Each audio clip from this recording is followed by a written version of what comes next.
Advocate Shamim ফিরদাউস মহাশয়কে।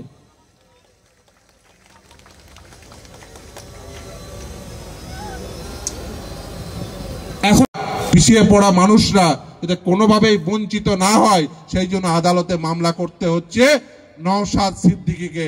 তিনি নিজে মামলা করেছেন যাতে মুসলমানদের ওবিসি সার্টিফিকেট গুলো বাঁচে, যাতে মুসলমানরা ওবিসি হতে পারে, যাতে সংখ্যালঘু পিছিয়ে পড়া মানুষরা যাতে ওবিসি হয়ে তাদের ছেলেমেয়েরা ডাক্তার, ইঞ্জিনিয়ার, অধ্যাপক, শিক্ষক, পুলিশ হতে পারে।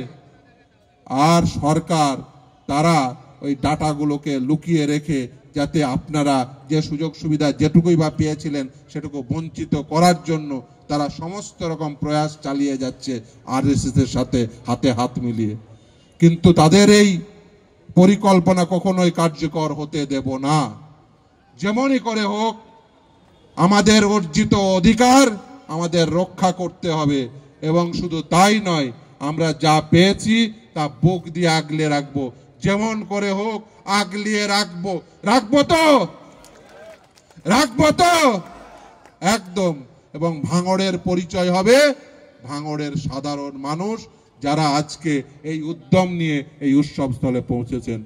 এই রক্তদান মহোৎসবে যারা পার্টিসিপেট করেছেন তাদের প্রত্যেককে আমার অভিনন্দন জানিয়ে এবং মঞ্চে উপবিষ্ট আইএসএফ নেতৃত্বকে আমার অভিনন্দন জানিয়ে আমি আমার বক্তব্য শেষ করছি। সকলে ভালো থাকবেন। মোমেন্ট দিয়ে সংগঠিত করবে আমাদের একমাত্র জেলা পরিষদ। শুধু আমাদের নয়, দক্ষিণ 24 পরগনা জেলার বিরোধীদের দলনেতা বললে কম হবে না। বিরোধী কণ্ঠ জেলা পরিষদে রাইনুর হক মোল্লা মহাশয় সংগঠিত করছেন অ্যাডভোকেট শামীম ফিরদাউস মহাশয়কে।